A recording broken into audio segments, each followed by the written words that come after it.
सावन के सोमवार की कथा। एक साहूकार था जो भगवान शिव का भक्त था। उसके पास किसी भी चीज़ की कमी नहीं थी, लेकिन उसके कोई संतान नहीं थी और वह इसी मनोकामना को लेकर रोज शिव जी के मंदिर जाकर दीपक जलाया करता था। उसके इस भक्ति को देखकर एक दिन माता पार्वती ने शिव जी से कहा कि प्रभु, यह साहूकार आपका बहुत बड़ा भक्त है। इसकी कोई मनोकामना है तो आपको उसे अवश्य पूरी करनी चाहिए। शिव जी बोले कि हे पार्वती, इस साहूकार के पास पुत्र नहीं है, यह इसी से दुखी रहता है। हर हर महादेव। माता पार्वती कहती हैं कि ईश्वर कृपा करके इसे पुत्र का वरदान दीजिए। भोलेनाथ ने कहा, पार्वती, ऐसे में इसका पुत्र केवल 12 वर्ष तक ही जीवित रहेगा। यह सुनने के बाद भी माता पार्वती ने कहा कि हे प्रभु, आपको साहूकार को पुत्र का वर देना ही होगा, अन्यथा भक्त क्यों आपकी सेवा पूजा करेंगे। माँ पार्वती के कहने पर भोलेनाथ ने माँ पार्वती से कहा, अगर साहूकार को पुत्र का वरदान मिल भी गया तो उसका पुत्र केवल 12 वर्ष तक ही जीवित रहेगा। साहूकार ये सब बातें सुन रहा था। साहूकार को ना खुशी हुआ ना गम। वो पहले की तरह पूजा पाठ करता रहा।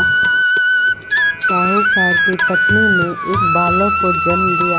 उसके परिवार में जश्न का माहौल था, लेकिन साहूकार पहले की तरह ना खुश था ना दुखी। 11 साल की उम्र में साहूकार अपने पुत्र को शिक्षा ग्रहण करने के लिए काशी भेज दिया और अपने साली से कहा, रास्ते में यज्ञ और ब्राह्मणों को भोजन कराते हुए जाए। काशी के रास्ते में एक राजकुमारी का विवाह हो रहा था, जिसका दूल्हा एक आंख से काना था। उसके पिता ने जब अति सुंदर साहूकार के बेटे को देखा तो उसके मन में आया कि क्यों ना इसे ही घोड़ी पर बिठाकर शादी के सारे कार्य संपन्न करा लो। विवाह संपन्न हो गया तो जाने से पहले साहूकार के बेटे ने राजकुमारी के सुनेही पर लिख दिया कि तुम्हारा विवाह मेरे साथ हुआ है। साहूकार का बेटा काशी पहुंच गया। राजकुमारी काने के साथ नहीं विदा हुई। इस बार काशी में यज्ञ के दौरान भांजा बहुत देर तक बाहर नहीं आया तो मामा ने अंदर जाकर देखा तो भांजे के कान निकल चुके थे। मामा ने रोना पीटना मचाया। उसी वक्त वहां से शिव पार्वती जा रहे थे तो माता पार्वती ने शिव जी से पूछा कि हे प्रभु, ये कौन रो रहा है।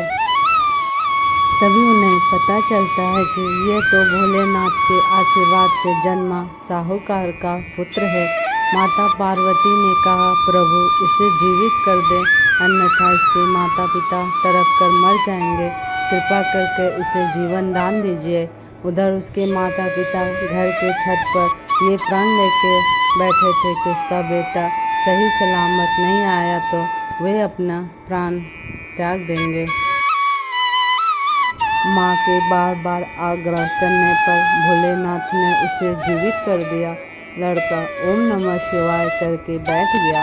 मामा भांजा अपने घर को लौट रहे थे। रास्ते में उसी जगह यज्ञ करवाया जहाँ उसका विवाह हुआ था।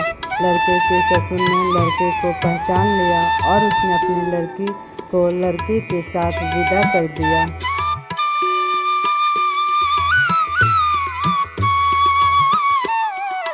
जब लड़का अपने घर के निकट पहुंचा तो उसके माता पिता को यह शुभ समाचार मिला कि उसका पुत्र अपनी पत्नी के साथ घर वापस आ गया तो वे खुशी से नीचे उतरकर उसको गले लगा लिया। भगवान शिव ने उसे स्वप्न में कहा, मैं तुम्हारे पूजा पाठ से खुश हूँ। इस संसार में जो कोई मेरी पूजा पाठ भक्ति भाव से करेगा उसकी हर मनोकामना पूरी होगी। हर हर